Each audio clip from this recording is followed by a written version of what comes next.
Welcome to everyone. Today we have a presentation about one of my personal favorite subjects, which is the sacred scents. And these are some of the aromatic treasures that have some of the longest history of use and specifically used for human spiritual endeavors, used in ceremony and ritual forever.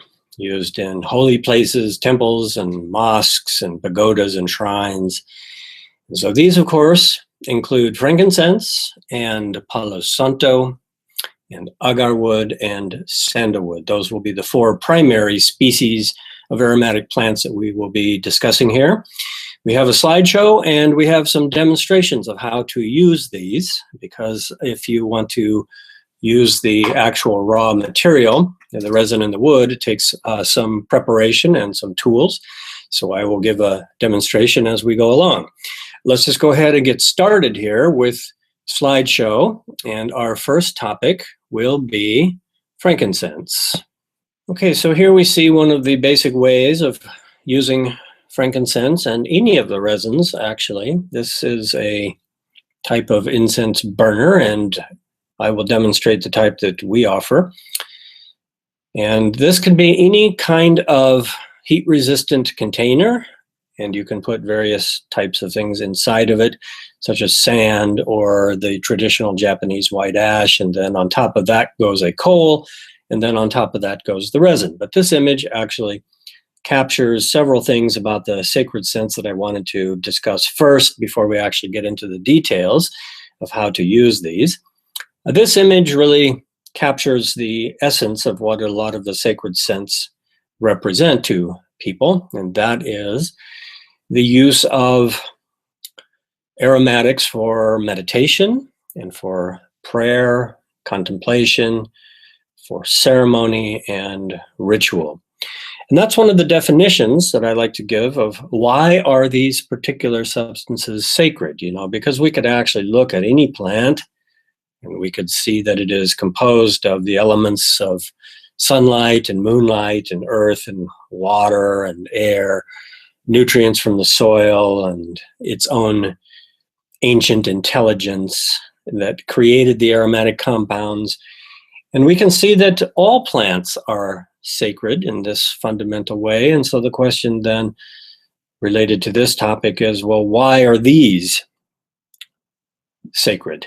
What makes these more sacred, as it were? And one of the easiest ways to understand that is that these have a long history of use in our spiritual endeavors, as I mentioned. And of course, that means that they have some kind of deeper relationship to the human psyche that other kinds of aromatic plants like our cooking spices don't necessarily have, because they have a special emotional connotation. These sacred scents are very specifically things that have an effect on consciousness in a way that we could say is evocative of spiritual moods.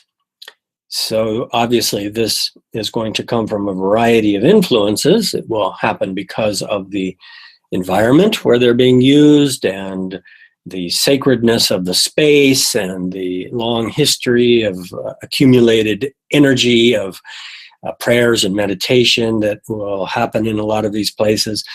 But it's also going to happen primarily through the olfactory system, through the limbic system. And so therefore, one of the things we can say about the sacred scents is that they have a unique effect on our consciousness through our brain chemistry. And what is known about the effects of these substances that we're going to talk about here today is that they do have significant antidepressant and anti-anxiety kinds of effects. And that is well documented, which of course is modern science discovering what people have known forever anyway.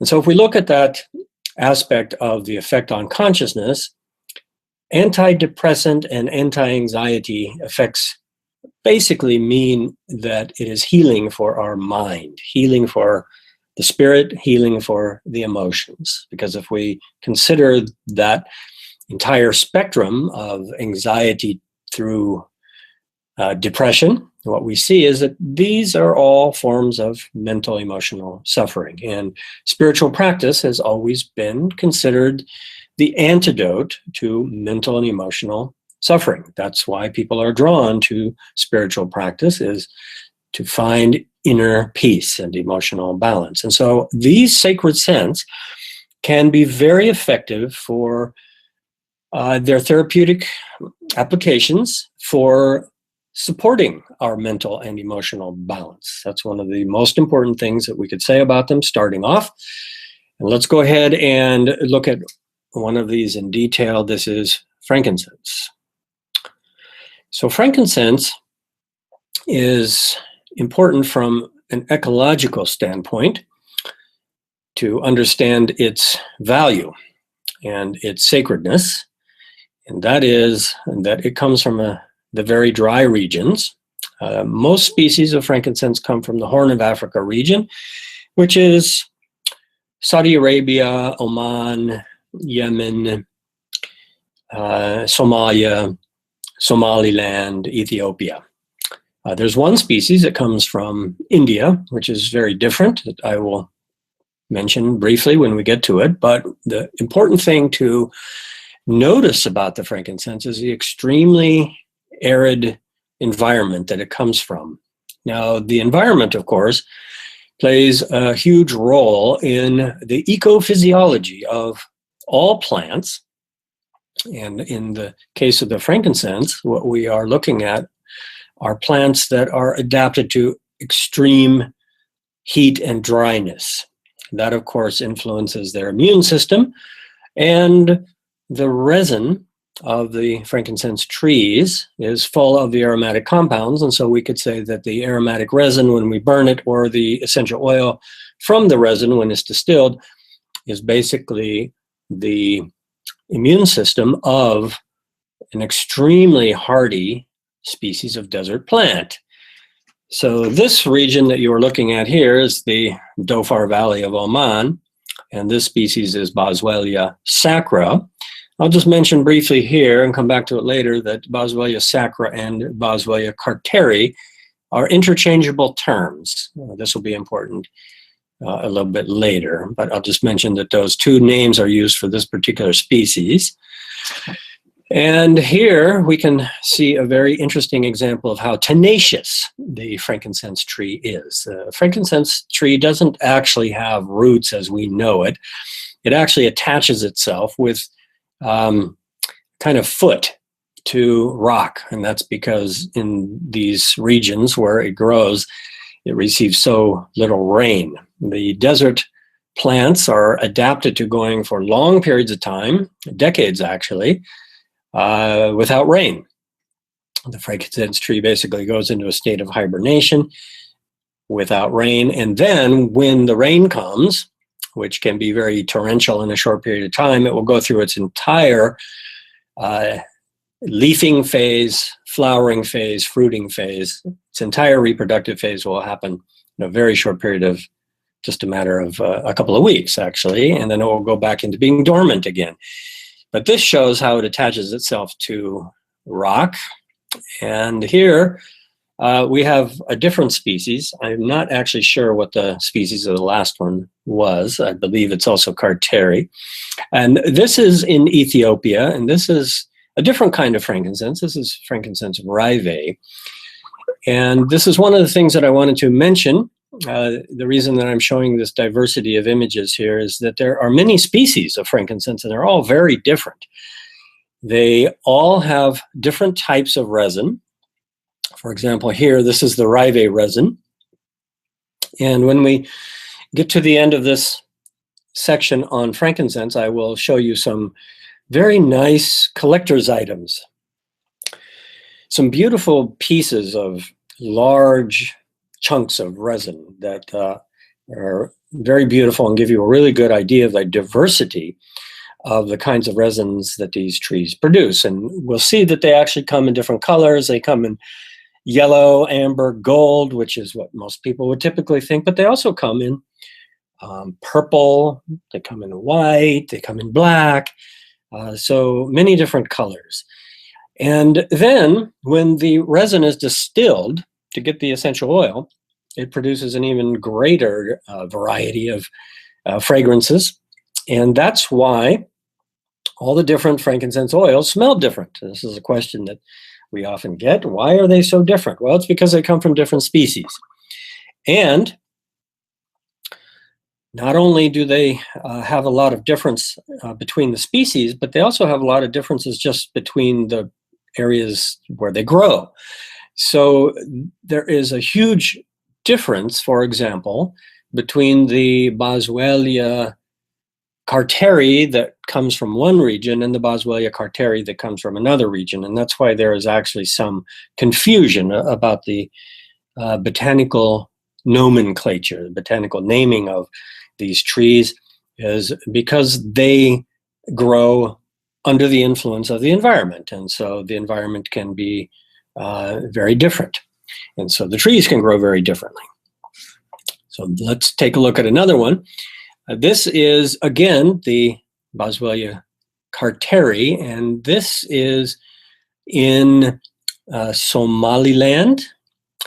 And this shows, again, if you look on the right-hand side of the screen, you can see some of these little trees growing out of the side of the rock. You can see how they just attach themselves, or in the center of the screen, you can see how they just place themselves on top of the rock. One of the things that I like to mention whenever we are studying essential oils or herbal medicine is that the energetics of the plant, the characteristics of the plant, are contained in whatever form we are taking that medicine, whether it's an essential oil or burning the resin or taking a tincture or making a tea or whatever, that the compounds, especially the aromatic compounds, represent the immune system of the plant, as I mentioned, but it's not just that. There's also characteristic of other aspects of the plant's personality, its chemical profile. There's many things other than just the immune aspects. And so this is something that we can think about. What are the qualities of frankincense therapeutically that convey this very intense vitality? Well, it's an essential oil that is very, very good for healing. It has very strong restorative property on the immune system. And so we can trace that back and we can say, well, if it's good for our immune system, it must mean that these trees have a very strong immune system. We can also see that it's very good for the skin, that frankincense has very remarkable rejuvenative effects on the skin for scar tissue, bruising, inflammation, and circulatory problems, many things actually. And so if we tie all these things together, the healing effects on the skin, the healing effects on the blood circulation, the healing effects on the tissues, the immune boosting powers, we can look back and we can say, well, in a very basic way, this comes from the vitality of the plant growing in this harsh environment. Here's another example of the harsh environment. Again, this is in Somaliland, and this shows again how the trees are basically just growing out of rock. And keep in mind that this is not only very dry, it's also incredibly hot. So this is one of the species that we carry the resin and the oil of, and this one is in Somaliland. This is called the Boswellia freeriana. I'll show you some samples of the resin from that in a moment. One of the ways that the old doctors used to refer to the resins from these arid regions, and especially to the frankincense resin, was crystallized drops of sunlight. And that's really because if you look at this environment, the primary influence is solar energy. It's basically dry, it's hot. That's the primary influence that's affecting everything. So very little water. This is not a plant where you could say, well, it's full of soft, sweet, moist moonlight, like some things like rose and jasmine. This is very much the opposite. It's extremely solar in nature. This is in Ethiopia, and this is a forest of the Boswellia papyrifera trees. The Boswellia papyrifera is one of our favorites. We have the resin and the oil, and this is unique because most of the essential oils from the Boswellia species are actually based on pinene as a chemical compound. That's what gives them their fresh, pine-like, sweet fragrance. When you burn the resin or use the oil, it has a very fresh, green, enlivening scent frequently that's reminiscent of the conifer oils, and that would be because of the pinene compound. However, the the papyrifera is very different. It's based on a completely different compound, octyl acetate, which is, it has the fragrance of oranges. It's a citrus fragrance instead of a conifer fragrance. Now this, of course, will change its therapeutic profile. Now the complete oil is very similar therapeutically. It can be used therapeutically like all the others, and that's a basic question that people often ask. What is the difference therapeutically between the different frankincense oils? And we have quite a lot of information on the product pages about these individual frankincenses. But to give you the list here, quickly, I'll just reiterate, I've already mentioned it, but I'll give you the 6 major therapeutic benefits of the frankincense essential oil. One is it's very good for the skin, very healing for the skin. The other is that it is good for our moods and our emotions, so good for meditation and contemplation. And another is significantly immune protective, antimicrobial. Okay, and so that gives us the 4th benefit, which is really these are excellent for respiratory conditions, colds and flus. And then another one is number 5 would be that these are excellent for blood vitalizing purposes. As we say in Chinese medicine, moving blood stagnation. That means resolving bruises, helping with soft tissue injuries. And then the 6th major therapeutic effect is anti-inflammatory. And I'll talk about that a little bit further when we get to another species, because anti-inflammatory is becoming, the anti-inflammatory benefits of frankincense are now becoming quite well known. Okay, so here's another species. This is actually rather unique. It's one that people don't generally meet too much on the market. And that's because this was sent to us as a sample many years ago by our distiller in Ethiopia. And he said, here is a species of frankincense that we use here, but it's generally not well known on the market. It's called Boswellia neglecta. And the resin is very, very different. It's actually a black resin. I'll show you a piece of that in a moment.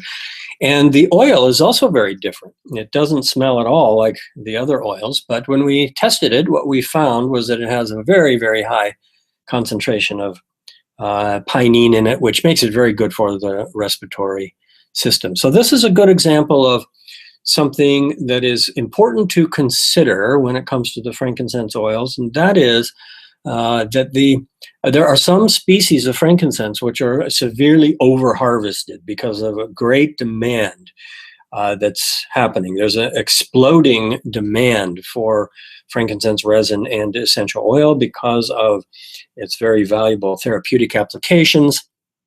Some of these applications are being overstated. I think that's the nice way of saying it, that they're making some fantastical claims about that it can cure this and cure that, which is not correct. However, it is an excellent therapeutic agent, both the resin and the oils of all the species. Frankincense is very important, which is why it is also considered sacred.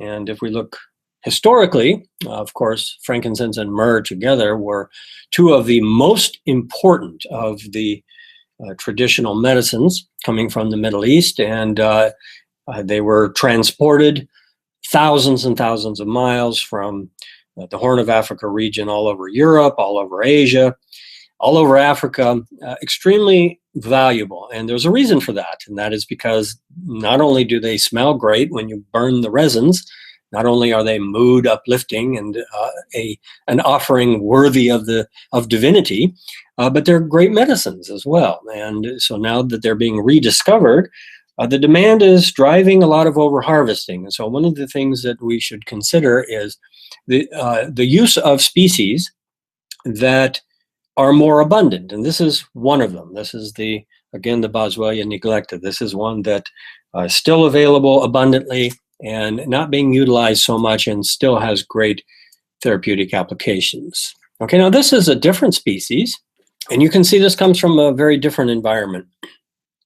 This is the Boswellia serrata, and it comes from India. This is actually the only species of frankincense that grows outside the Horn of Africa region, and you can see that this is not as dry and arid. This is in a tropical dry forest in Maharashtra. This receives a much heavier monsoon. It gets a lot more water. The trees grow a lot faster. And these trees are managed in a traditional tribal collective system. Now, the reason that this particular species is important is because this is the source of very important therapeutic medicine, therapeutic agent, natural remedy that's getting a lot of attention these days, and that is boswellic acids. There's quite a bit of controversy about boswellic acids in the aromatherapy industry. Some basic confusion. Boswellic acids do not distill over into essential oils, and so the claim that this essential oil contains boswellic acids is not correct. Boswellic acids have to be extracted directly from the resin in a very complex procedure, and the resulting compounds are basically a type of refined resin extract, not an essential oil extract. Boswellic acids are now receiving a lot of attention as a supplement that can be taken internally for anti-inflammatory purposes. So a lot of people are now using it for their autoimmune inflammation, arthritis, and so forth. It comes primarily, as far as I know, the only species that is being extracted for boswellic acid is this one, this Boswellia serrata from India, which is good because there's a huge demand for boswellic acids, and this particular species is much more sustainable because there's a lot more of it growing over a much wider area, and it is also being harvested in a very sustainable way. And so that is something to consider. Another term for this particular resin, if it is burned, it is also called olibanum. That's the Indian frankincense. Okay, so how is this extracted? Well, it happens naturally. You saw one picture earlier of the Boswellia rivae. This is basically the sap of the tree. The sap of the tree is analogous to the blood of the human body. So this is the blood of the tree. You can think of that symbolically in terms of making the offerings in the ceremony and ritual. If we put a piece of resin on a coal, it will melt and it will become liquid again, and it will turn into smoke. And so this symbolically is a offering of botanical blood. And it's also interesting because it has a parallel with its therapeutic benefits with the human body. As I mentioned, it's very good for resolving blood stasis, bruising, soft tissue injuries, and so forth. And so what we're using then is the sap, the blood, the circulatory fluids of the tree for similar kinds of purposes for ourselves. And this is one of the most basic ways that we could define herbal medicine, is we are using the compounds that the plants produce for themselves for similar functions in the human body. And that's because the human body and the plant body have so many parallels. And so that's another very nice way to think about it. A nice term to think about here as you're looking at this, the Arabic name for frankincense is al-luban. Aluban means milk, milk or milky. And this is obvious when you look at the color of the resin. And so if you look at the next image here, you can see the process of harvesting. This is done by using large knives to cut the bark of the tree. Now, traditionally, this was done by nomadic people who would travel from region to region and would harvest the trees every few years. Basically, the cuts are made and the tree bleeds. It's blood. It comes out, and then the resin dries over a period of several weeks, becomes harder, and then that is harvested, and then the resin is then taken into caves where it is dried further into the more crystallized tears that we are familiar with in the market. And that is where they end up. They will go to some central location, and I imagine that that is highly aromatic. Okay, let's talk about how we can use frankincense and look at a couple of different types. So one of the most traditional ways of using the resin is to burn it in a little burner, and I showed you an image at the beginning. This is what we offer. This is a traditional Japanese incense bowl, and inside of it you can see that there's the traditional Japanese white ash. Now, you don't actually need to do this. You can use any kind of heat-resistant container. You can put sand or dirt, just as long as it's clean. It doesn't have any organic material that's going to burn. And then what you need next is a type of charcoal. This is the traditional Japanese charcoal.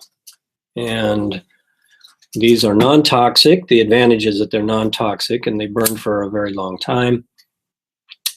The disadvantage is that they take a long time to light. So I'm just going to go ahead and get this started here, and that'll take a few minutes to really get going. And while that's happening, I'll show you a few varieties of the resin.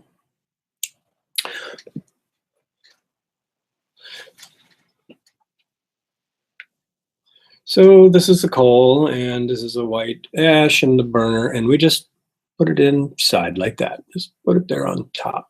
Okay, I'll just let that sit there while it's going. Okay, now some of the resins that I mentioned, the species that I mentioned, include the Boswellia sacra, which is also Boswellia carteri. And these pieces are fairly representative of a really high quality resin. This is what we call the Hojari Superior.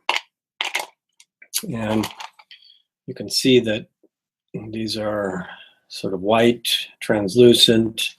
But some of these are actually kind of green-blue color. You might be able to see that.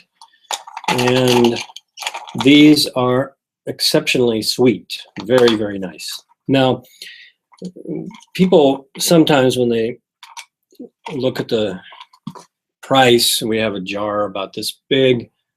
This is about $75, and people say, wow, that's really expensive. Well, you have to keep in mind that a piece like that will fumigate the entire Vatican. It goes a very long ways.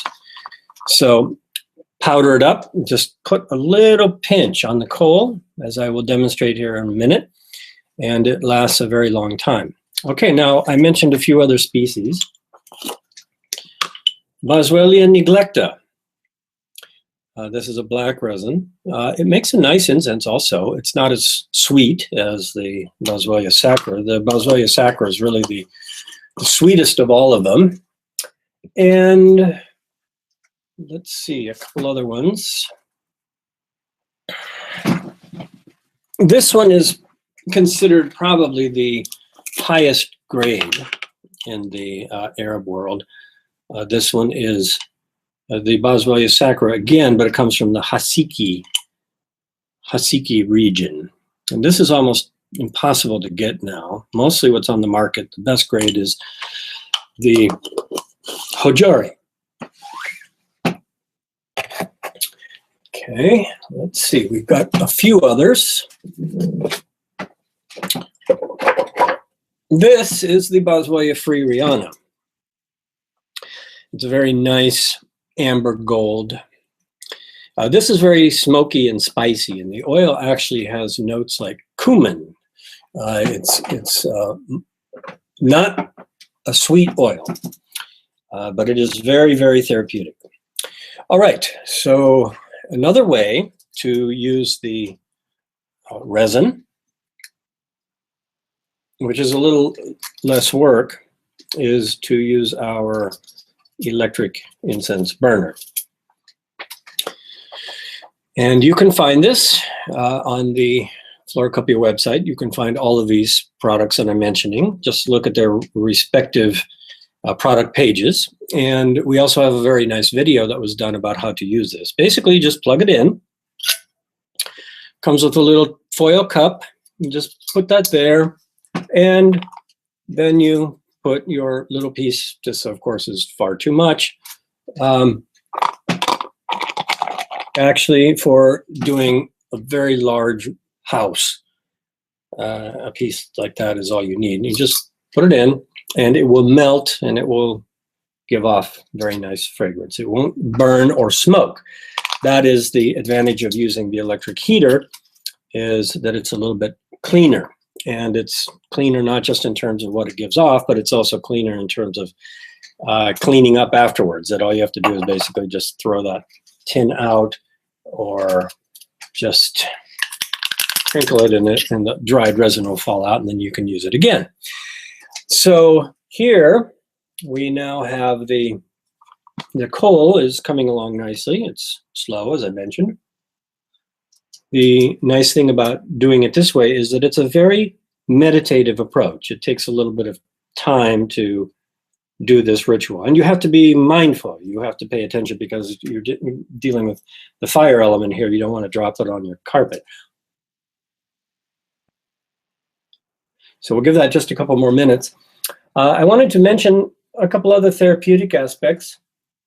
The Boswellia sacra and the Boswellia carteri and the Boswellia papyrifera specifically can be used for oral hygiene. And this is very nice. This is a traditional blend. The way that it's made is to take a piece of the Hojari Superior, that's one of the better ones for this purpose, and put it in a little jar like this. And I would say that actually the piece that I used was probably about this big in about this much water, and you just let it sit for several weeks. And what happens is that it will emulsify, and it turns into a kind of milk. Again, that's what frankincense means in Arabic, al-luban, milky. Okay, so it will emulsify. Then you can use this as a mouthwash, and frankincense essential oil is in it, but in a very biocompatible form.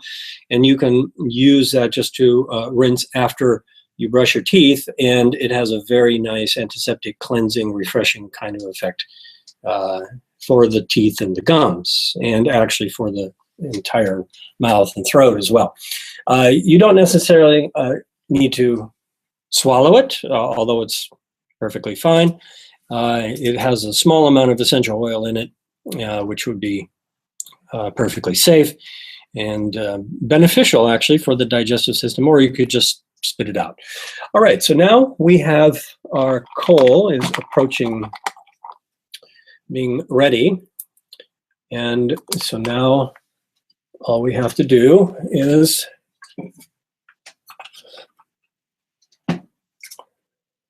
Put the resin on there.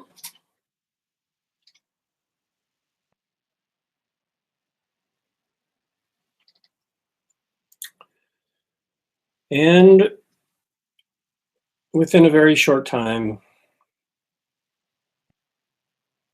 it starts to smoke. And of course, the first notes that come off are the sweetest. Those are the top notes. And if you have some feathers, then it's very nice. You can bless yourself. You can bless others. It's a very nice thing to do. Okay.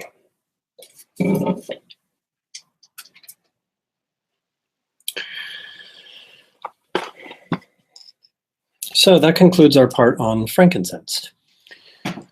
So now let's talk about sandalwood.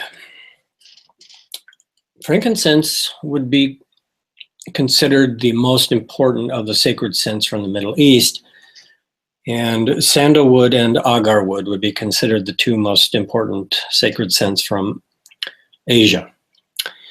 Both of these have played a very big role in the spiritual traditions of Asia. In any Buddhist or Taoist temple in China and Japan, you are going to find sandalwood and agarwood being used to assist with calming the spirit and meditation practice.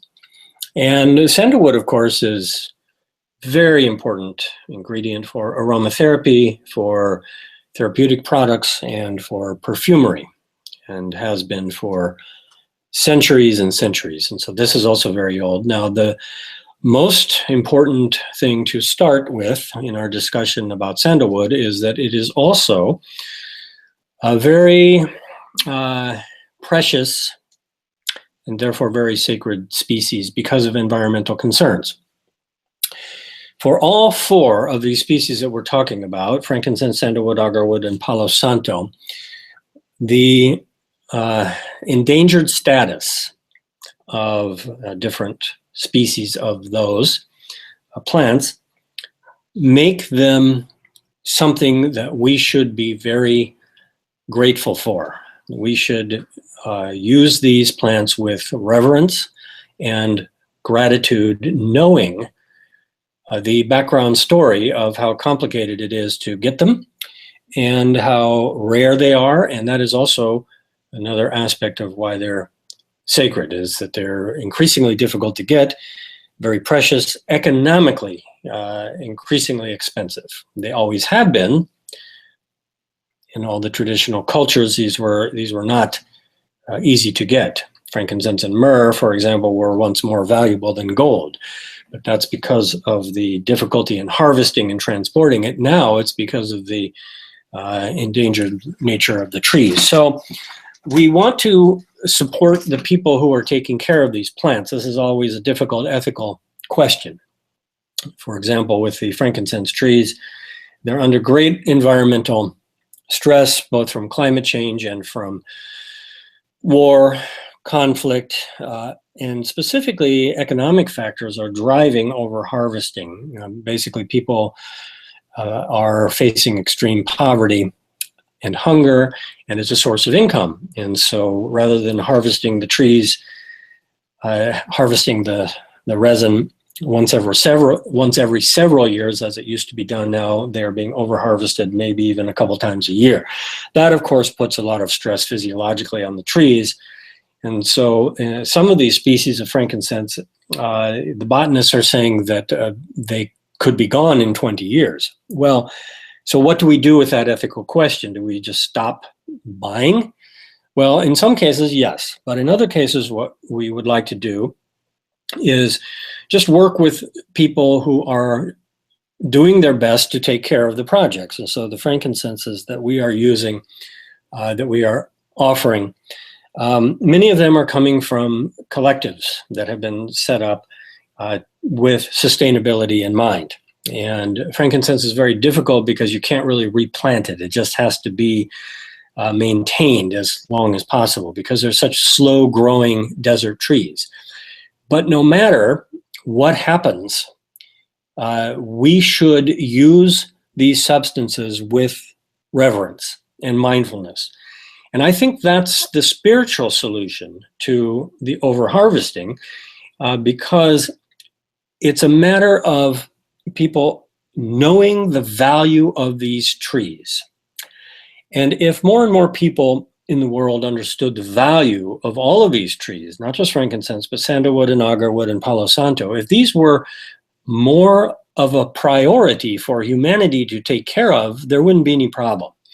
It's just that we are mindlessly consuming a lot of these things routinely because that's just how they've been used forever in large amounts for aromatherapy and for ceremony in the churches and so forth without any real thought to the long-term sustainability. So I think that the way to approach this is whenever we use any of these sacred scents, let's use them as if they were endangered species, which they are, and let's use them as if they may not be here for the next generation, which may be the case. And if we use them very, very mindfully and consciously like that, and more people start to do that, that will become translated into environmental concern as well. And that is now starting to happen. And so with sandalwood, we also see this issue. And the sandalwood trees we're looking at here are in South India. That is one of the major areas of production. And these are the species Santalum alba. That's the true South Indian sandalwood. And it grows in a tropical dry forest. They get a monsoon a few months out of the year. The rest of the time it's very hot and dry. And these are old trees, actually. The sandalwood tree will grow to 100, 150 years old. And that is considered very rare, very precious. Now, almost all the old growth sandalwood trees now are in preserves. They're behind big barbed wire fences and they're patrolled.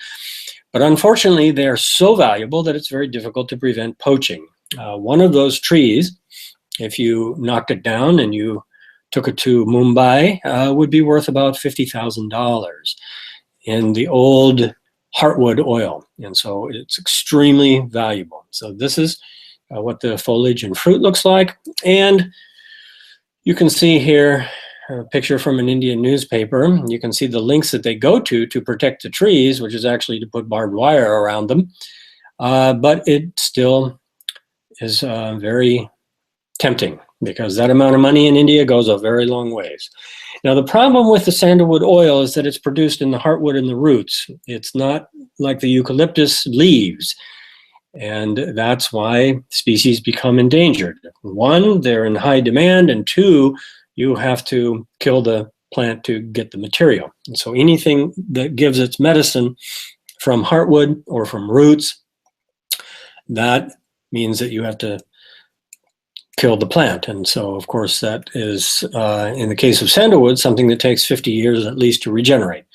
Long-term crop. That is one of the things that makes it very valuable and very difficult to work with. Now, the oil is concentrated in the heartwood, and logs like this, extremely valuable and intoxicatingly euphoric fragrance coming out of them. This is in one of the forestry department offices, preserves, and the old trees do fall down naturally. Okay, they fall down from old age, they die natural death, wild bison will knock them down, they'll fall down in storms and so forth. And so there is some amount of the true Santalum alba oil that is on the market, but it's very difficult to get. This is usually sold off in very large amounts in some bidding auction, 100, 200 kilos at a time once a year to the big perfume houses. This is not something that you and I are ever going to see. And therefore, we come to the next big question. Well, what is it that we're seeing? Mostly what we're seeing is synthetic sandalwood. And one of my mentors in India is a chemist, and his company tests thousands of types of sandalwood oils every year. And he told me that almost all of it that's on the market in India is synthetic. And of course, that's something that people find a little bit difficult to believe. They go to India and they go to these shops, and the shops all say 100% natural, pure, unadulterated, from the true species. And of course, none of it is true. Now, it's also complicated by the fact that the synthetic santalals now smell very much like the real thing, and it's very hard to identify. And even with a gas chromatograph, even chromatography doesn't really reveal the full extent of the contamination that happens, but it's there. And that's always one of the things that I find a little uncomfortable when I'm doing events and people bring some of their precious oils from India. They say, I got this wonderful sandalwood oil in India. What do you think? And I have to say, well, most likely it's synthetic. So the solution will be coming from other species, as I'll mention, but here is the preparation of the wood. It's all done by hand before doing steam distillation.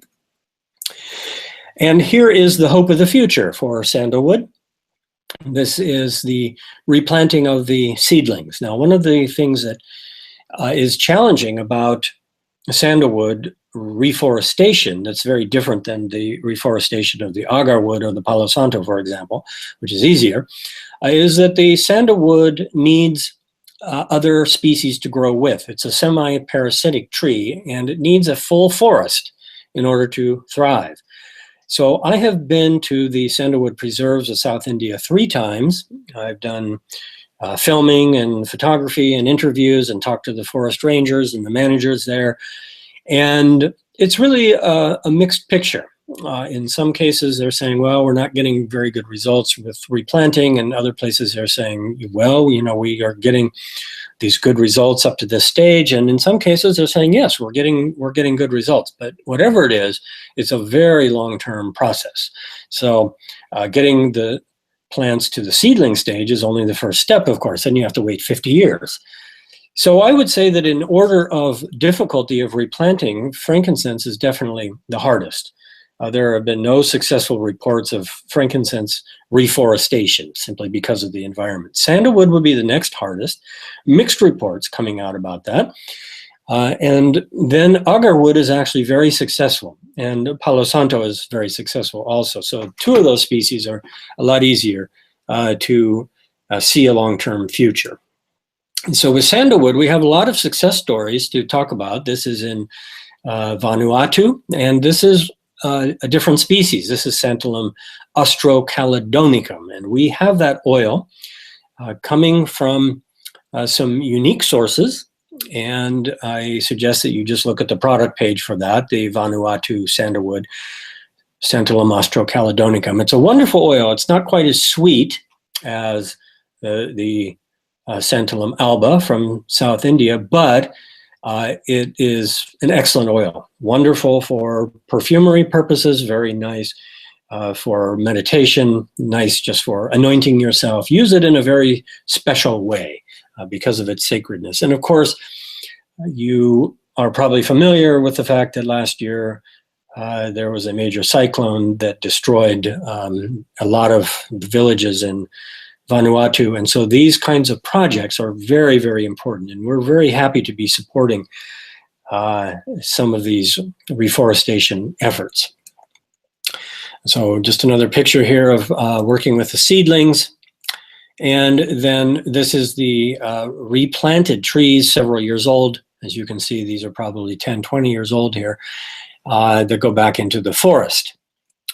And this is a picture of a sandalwood tree there growing between the coconuts. And this is on one of the smaller islands in Vanuatu that we are now sourcing our austrocaladonicum oil from, and wood chips also, I will mention. And so that is specifically from that project. And you'll be hearing more about this as we roll out this oil and wood. We're very, very happy to now be working with this new project in Vanuatu. And here is another species that we have offered in the past, and we will continue offering. This is the Santalum spicatum from Australia. You can see again that it grows in a very arid region. That's the difference with the Austrocaladonicum. It grows in a tropical region, but this is a very dry region. And we are also happy to support the people who are sustainably processing these trees. This species of Santalum spicatum is highly regulated by the Australian government. And so the oil is in very limited supplies, but we're happy to support that particular project because that is what is necessary. It is required that the trees that are taken out are replanted, that the trees that are taken out are basically those that died naturally or came down in storms and so forth. Ecologically harvested would be the term. So first, here are a couple of pieces of the Austrocaladonicum from Vanuatu. And it has a very rich, soft, subtle fragrance. It's a very beautiful wood, very, very beautiful for incense purposes. And so for incense purposes, the best way to use it, again, is in the electric burner. Now we are offering the Vanuatu sandalwood chips as well as the oil, which you can see here. And we just put that in the burner and turn it up. And soon the entire room is filled with this indescribably delicious fragrance. So even though the Vanuatu oil has a fragrance that is not quite as sweet as the South Indian oil, the wood, when you burn it, is really quite exceptional. It's very, very sweet, actually. And you can also do this. I have some of the chips here. You can also do this on the coal, which is still going nicely in our burner. So I'm just going to put those on there.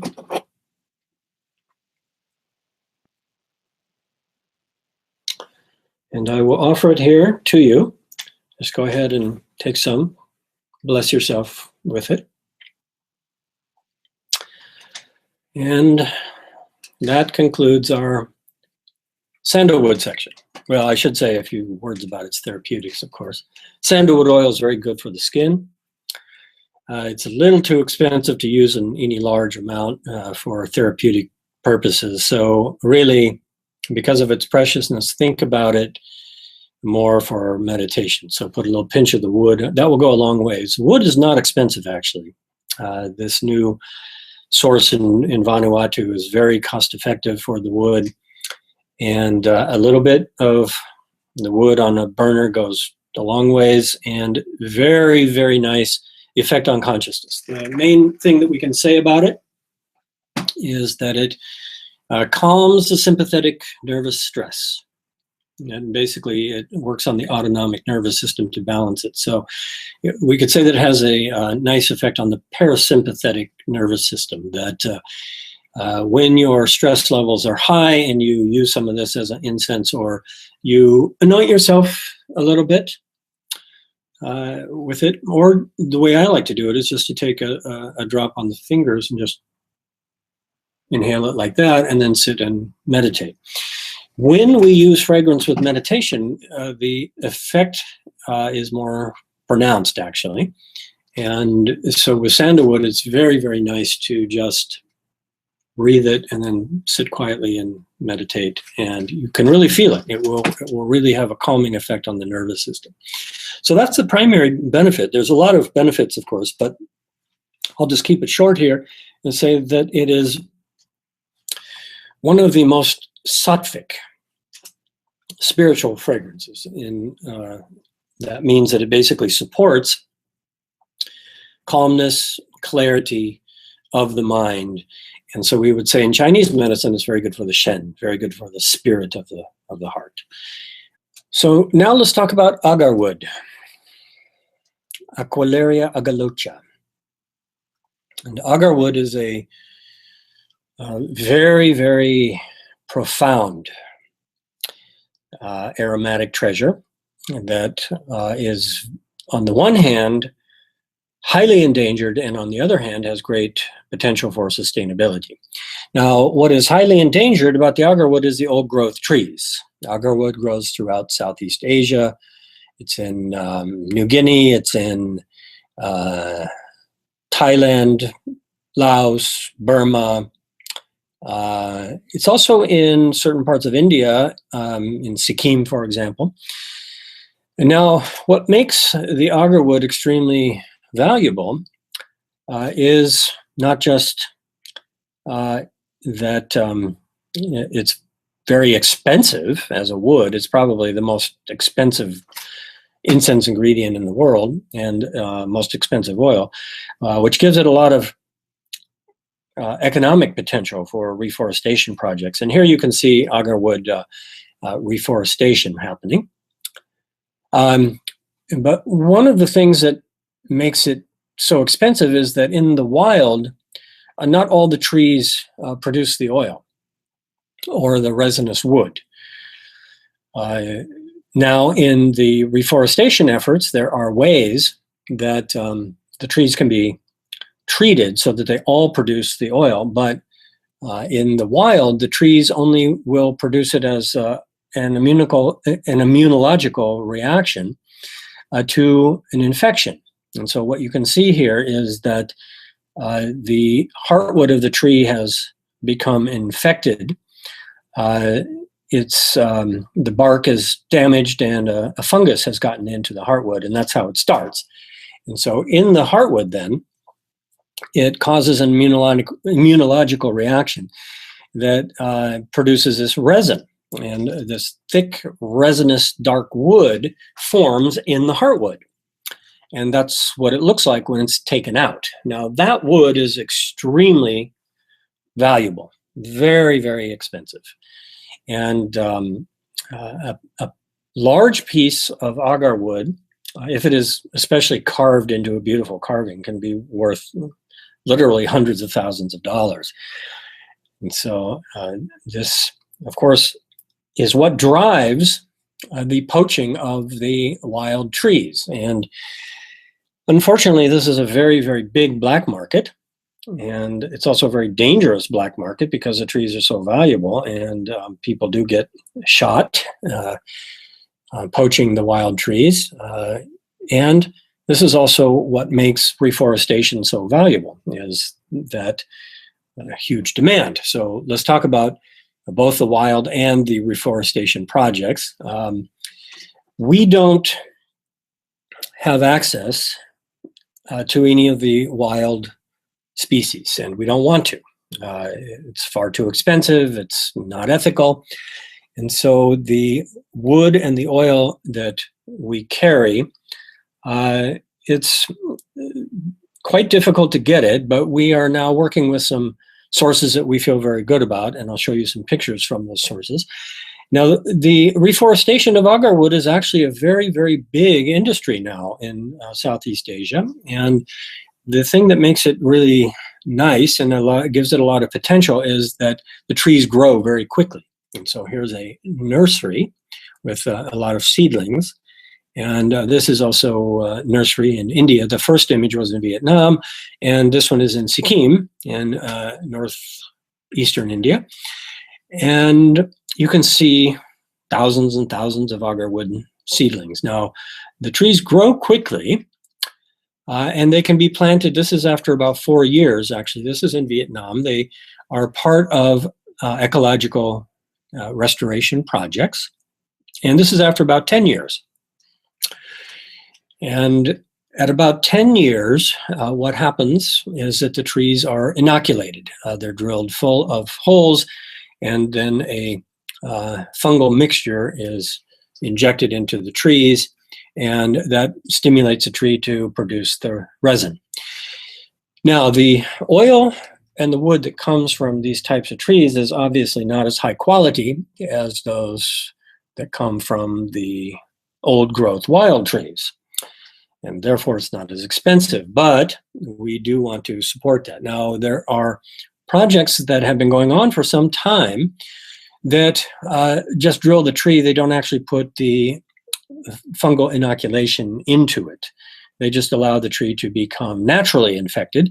And that's kind of halfway between a full-blown scientific approach and a natural approach. So these are totally natural trees. It's just that they've been immunologically weakened to encourage the infection. Now, the project that we're working with currently, we feel very good about. The trees that are coming from that project are sustainable. They have been growing now for about 30, 40 years. This particular family group that's doing it is encouraging a lot of planting in the local area. And we are seeing the harvesting now of larger trees that were planted a long time ago.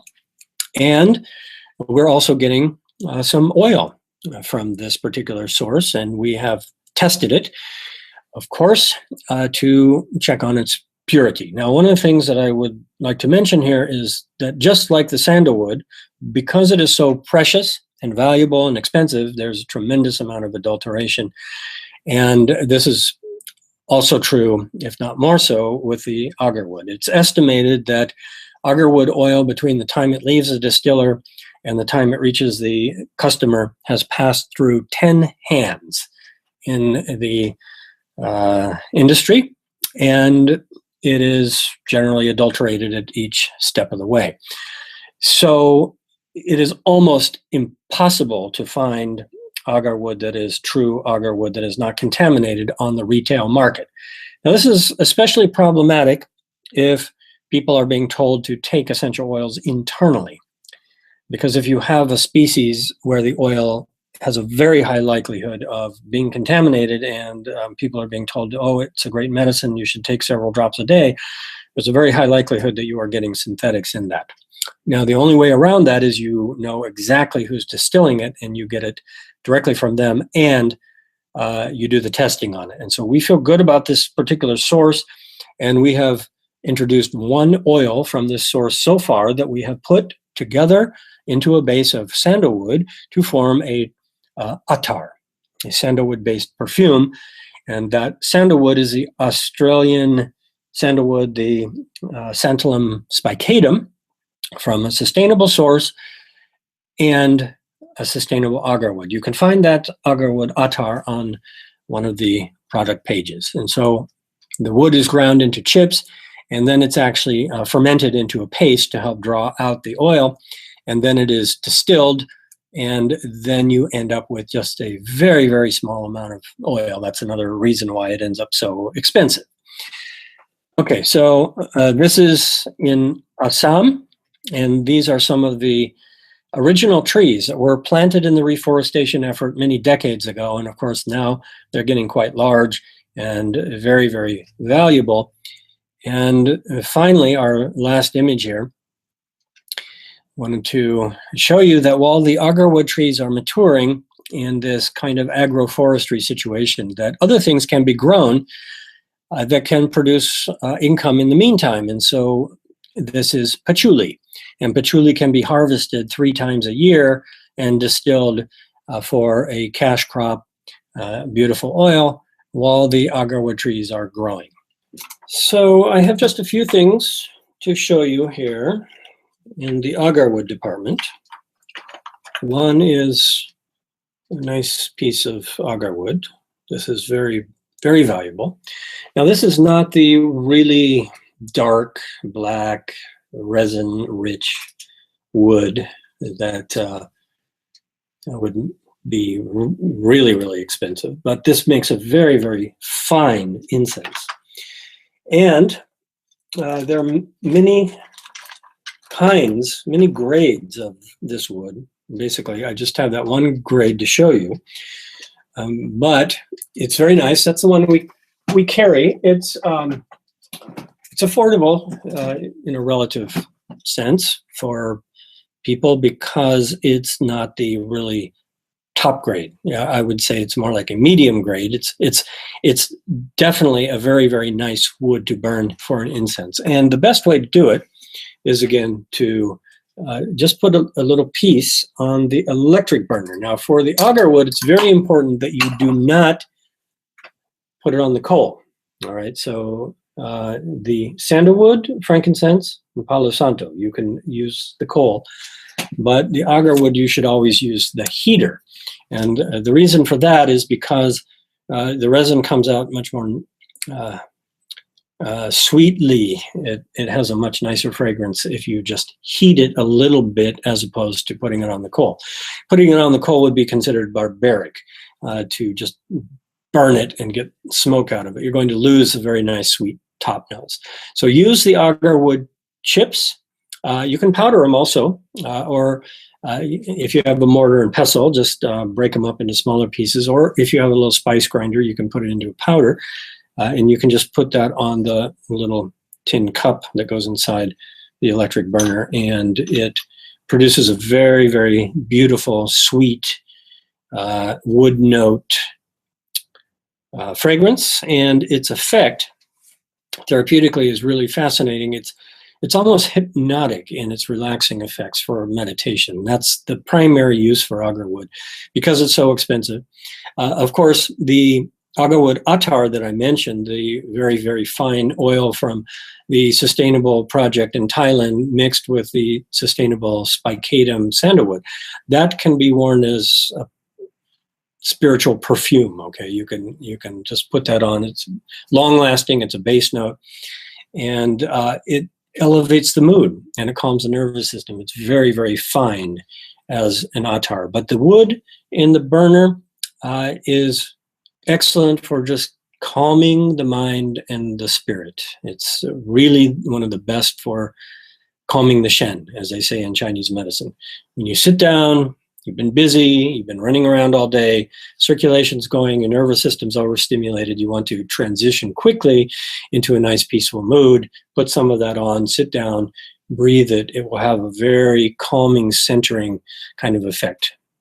So frankincense is the most important of the sacred scents from the Middle East, sandalwood and agarwood from Asia, and now we go to Central and South America, where we find the Palo Santo.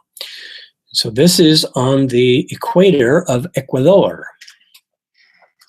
This is on the west coast, of course, and this is in a ecosystem known as a tropical dry forest, very similar to where the sandalwood grows in India, and hot and dry 9 months out of the year. Hot and rainy 3 months out of the year. And so we can look at some of the species of Palo Santo. And of course, our Palo Santo story is inseparable from the man who has been working for almost 20 years now to preserve the tree, to replant the tree, and to distill its oil. This is Dante Bolcato, a retired Italian psychotherapist who moved to Ecuador many years ago, fell in love with the tree. He's conducted extensive research working with the native people there, gathered together the most wide collection of information, stories, scientific research, personal experience, and so forth, with how to replant the tree. He's basically the world expert in Palo Santo. And here he's showing us a very, very old tree. Palo Santo is similar to sandalwood in its age. 100 to 120 years is quite old. And you can see that it actually grows somewhat similarly to a frankincense tree. And that's because the species is actually a desert plant. It has the same kind of morphology and growth patterns and characteristics as frankincense does. It's a Bursera, and the species name is Bursera graveolens. And Bursera is a close relative. It's a cousin of Boswellia, frankincense. And so the Palo Santo tree is well equipped to go for long periods of time in drought conditions, just like frankincense is. It will go into hibernation basically for decades if necessary, and then it will grow very quickly, produce leaves, produce flowers, produce fruits, go through its entire reproductive process within a matter of weeks, just like frankincense. So here is Palo Santo growing in the tropical dry forest. Now, Palo Santo is used extensively in the culture there, both for practical applications. It's burned all the time for repelling mosquitoes. That's its common use, but it's also used in ceremony. And it has a very interesting psychoactive kind of effect. It's very, very calming to the nervous system and very euphoric. So it has a great healing effect on the mind and the spirit, and is therefore a part of the shamanic rituals that are done throughout Central and South America. Many people have met this species in rituals when they've gone to the Amazon or in the Andes. Now, the Palo Santo tree is very interesting in terms of the production of oil. It's somewhat mysterious. If you cut down a Palo Santo tree and distill it, you will not get any oil. There's no oil in a living tree either. You can distill the leaves and the branches and there's no oil in it. And so the oil forms after the tree has died, but it has to die a natural death. You can't just cut it down. If you cut it down, it will just rot on the ground. But if the tree dies a natural death, and then it lies on the forest floor for many years, then after 5 to 8 years or so, the heartwood will start to become full of oil. So this is a very interesting biochemical process, and this is one of the symbolic meanings of why this tree is considered sacred, because it gives a medicine from its own death. And so it's a symbol of resurrection and rebirth. Palo Santo, Santo meaning sacred, powerful. So this is an intriguing aspect of Palo Santo. So the wood then has to be harvested from the forest in its dead and aged form.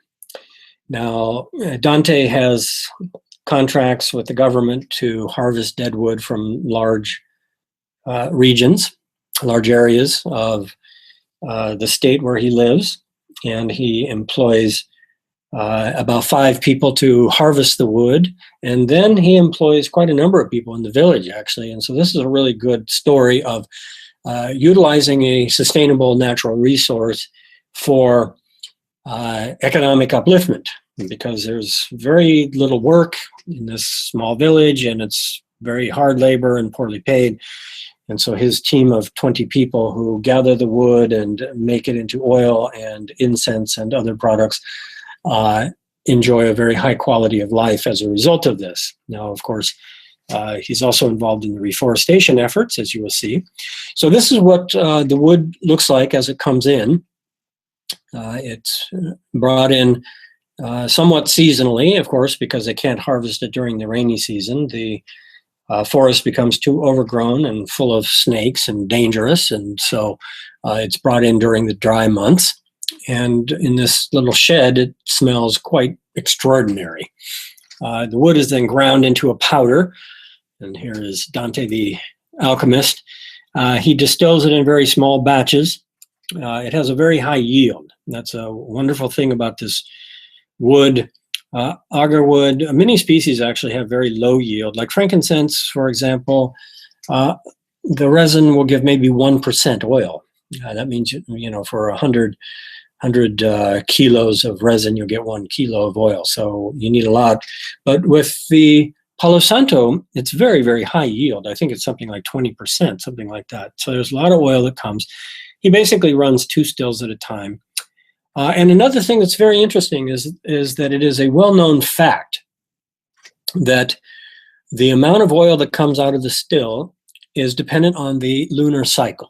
And there's no way to really explain this except that it might be some kind of biochemical effect on what's happening at a molecular level inside the wood, which would make sense since the oil was formed in the trunk of a tree that was lying on the forest floor for years and years, that it might still be alive in some particular way that's connected to the moon. But what they know is that if you distill the wood on the full moon, that you will get almost double the amount of oil that comes out of the wood on the new moon, which is pretty remarkable if you think about it. It's a strange kind of alchemy. The wood is also mixed with water. The powder is mixed with water to make a paste. And I will show you the incense cones that are then made from that. And so this is a picture of a forest region where Floracopeia has participated in extensive reforestation project. Basically, Dante learned the secrets of how to germinate the seeds and grow the saplings and then plant them back in the forest. And so over a period of several years, we were involved directly, along with some other organizations, in the planting of about 40,000 Palo Santo trees in this forest region. And that's a very gratifying, fulfilling thing to participate in. Okay, here are a few examples of the Palo Santo wood. This is a traditional incense cone. This is a large size for long burning effect for keeping the mosquitoes away. In the villages along the coast there, you can smell this coming anytime in the afternoon.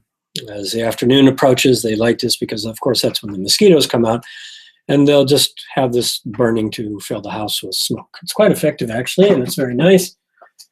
This is a nice piece of wood from the forest, and it is still very, very fragrant after many years since we brought this back. We probably brought this back about 4 years ago, I think.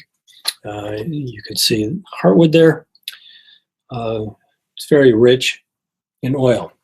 And then some of you may have read the book that I wrote about the adventures that Sarah and I had in Ecuador with Dante and his family. And at the end of the book, he gave me a gift. He gave me a gift of a very old, almost petrified branch of Palo Santo wood, which is now very, very rare to find something like this. And when I asked him, what it was worth, he said, well, it's invaluable. It's like a gift that, one shaman would give another. So you can see that it's what makes this rare is not the fact that it's a branch, because you can find branches in the forest. That's what they harvest all day long. What makes this rare is how old it is. Okay, this has been on the forest floor for years, decades, who knows, maybe centuries. But it's still very, very fragrant. Okay, and so it's like a aromatic stone in a way. So this is something very special. And then to close this little presentation, we have the Palo Santo wood. And the form that we use it is like this. Now, the reason that we don't carry those cones is that they don't ship well. They're very soft and they crumble, and we get a shipment of them as basically just sawdust. And so we use this form. Now, this is actually the form that's used in South America for medicine. And so this wood is boiled, one piece like this in 1 or 2 cups of water, simmered for a while. And it will make a strong, bitter yellow tea that is very cleansing, detoxifying, anti-inflammatory, antimicrobial for the body. And so that's how they use it in folk medicine there. But mostly Palo Santo is used for fumigation. Of course, if you study the wood and all of its uses, you'll see that it's used for all kinds of things.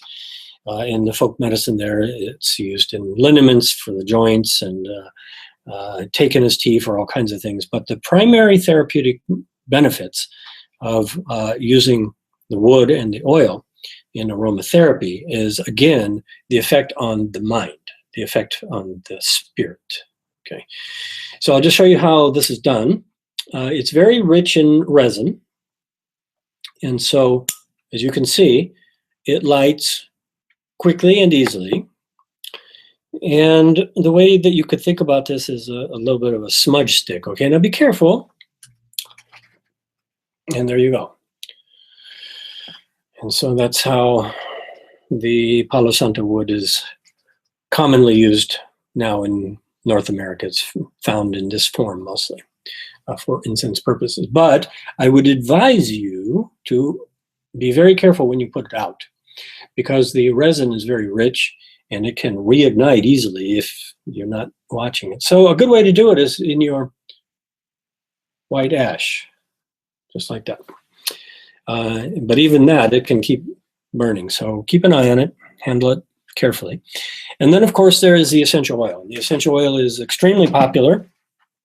We were actually the first company to bring the essential oil to the United States. I actually got one of Dante's first liters of oil from his little distillery many years ago and brought it back, and we basically introduced Palo Santo to the North American audience. And since then, it's become very widespread and very, very popular. And the essential oil has some really remarkable properties. I'll just give you the basic overview. Direct palm inhalation. Put a couple drops on the palms. Breathe it. Okay. The oil is quite safe in general if you use it that way, or you use it in a diffuser. But it's a little bit dermotoxic, so don't go putting it all on your skin, undiluted in heavy concentration. The major things that we can say about the Palo Santo therapeutically is that it has a very nice anxiolytic effect. That means that it calms anxiety. And this is one of the first things that Dante told me about the Palo Santo, as he said it has an immediate calmative effect on the epidemic of urban panic attacks, which I found intriguing. And since he's a psychotherapist, I took note. And so I have since found, yes, this is absolutely true. And people give these testimonials all the time. A little bit of direct palm inhalation, and people really feel a calming of the spirit, really feel a calming of the Shen kind of effect. So anti-anxiety. And another interesting thing that Dante has said about this is that it opens the channels of creativity.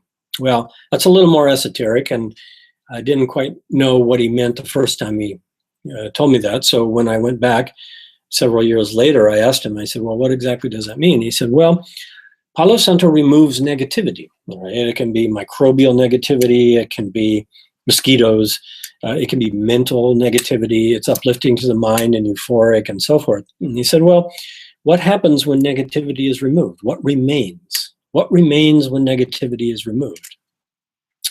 That's our natural state, and that is creativity. And so what he has found is that all the people that work with Palo Santo have all gone through a really remarkable kind of personal evolution and really grown a lot, emotionally, mentally, spiritually, and so forth. And so he thinks that Palo Santo is really one of those plants that helps us evolve, okay, and also attracts good fortune. And this is one of the most important things that I will also mention about the Agarwood. The Agarwood and the Palo Santo, I think this is a good place to conclude our little talk here. The Agarwood and the Palo Santo are both what could be called wish-fulfilling gems. And so what that means is that if we use them with meditation, with ceremony, with contemplation, with ritual and thanksgiving and gratitude and so forth, both of these have a very old, historic legendary power. And when something is old and legendary, there's probably something to it. And that is that they remove obstacles, they remove negativity, and they attract good fortune. And I think those two processes are basically two sides of the same thing. If you remove negativity, the good fortune comes in, or it uncovers the good fortune that's already there, that the obstacles are preventing to manifest. And so a wish-fulfilling gem basically is that which helps us to manifest our wishes. Now, that doesn't mean just getting anything. The way that I understand and what I have seen with both Palo Santo and Agarwood is that, yes, they can help us with material things. A lot of people have given that testimonial that, they needed material support, and that's fine. And the plants can attract that. But mostly the way I like to describe it is that they cause sattvic synchronicity. That means an unfolding of synchronicity that is very spiritual in nature. So how is that related to our wish-fulfilling gem? Well, it means that it helps us to basically fulfill the deeper dharmic spiritual aspects of our life. It's not just a materialistic thing, that it actually helps us to remove the obstacles to our true life purpose. So I think that's a good place to conclude our little talk about the sacred scents with words of the great powers of how the plants can help us in our spiritual evolution. And so thank you very much for attending this short presentation. I hope you found it useful. There's lots of information on the Floracopeia website. You can just look at all the individual product pages for each of these. We have them in resin form, wood form.